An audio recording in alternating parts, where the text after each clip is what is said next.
like this one. The second wine tonight is the 2008 La Follette Sonoma Coast Chardonnay. When he was a teenager, winemaker Greg La Follette had no intention of a career in wine. Instead, he wanted to play the bagpipes.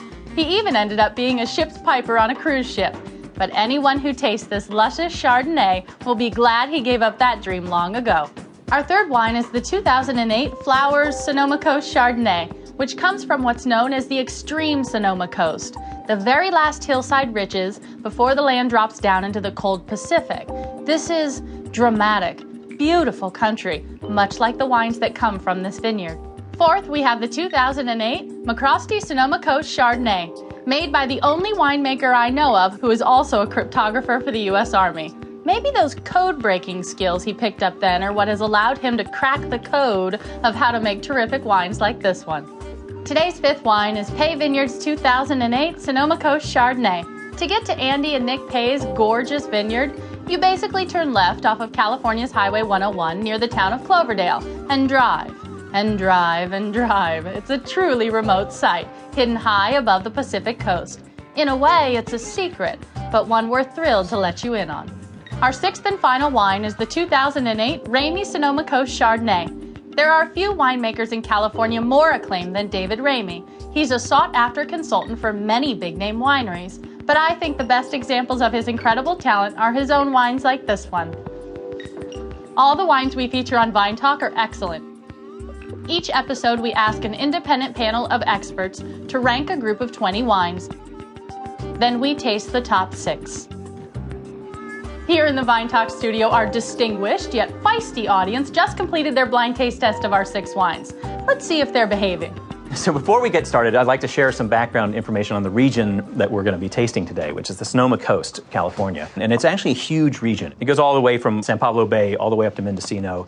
Big, several 100,000 acres. But it's a fantastic Chardonnay region largely because of the Pacific and because of the fog that sort of rolls in and then rolls out again. If you know Russian River Valley, Sonoma Coast is west of that, towards the water.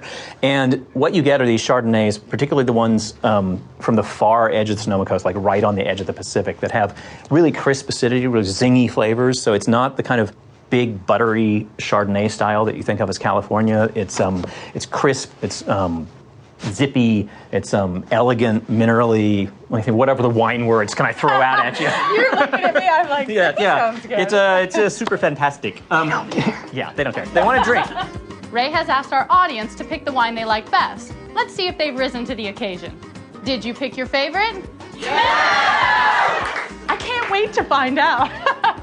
But first, let's move upstairs and join Stanley Tucci, Ray, and our guests as they too get a chance to try these remarkable wines. Shall we? Okay, well, it's time to try our first wine. Basically, I want you to taste these wines while you talk about whatever you're tasting. Don't try and figure out which one's most expensive. Don't try and figure out, that sort of thing. Just concentrate on what it smells like. What the flavors are like, and whether you like it, really. I'm going to take off and get the second wine. So. All right, thank you. Thank you. All right, so what do we think of it? Did we all taste this? Mm-hmm. What do you think? Oh, Danny, don't jump up and down about it.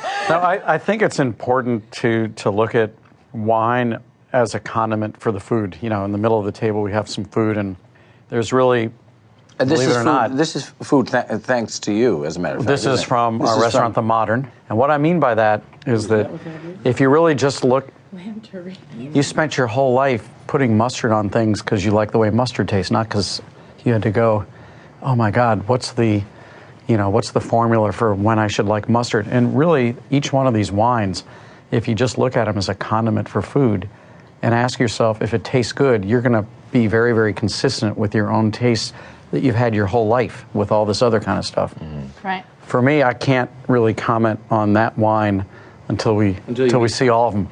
Until you see all of them. You were going to say Should I something. stop drinking What were you so going much to of say? it? No, by drink all it, drink it. We You must be cold, you find don't have a sweater on. I know. Chilly.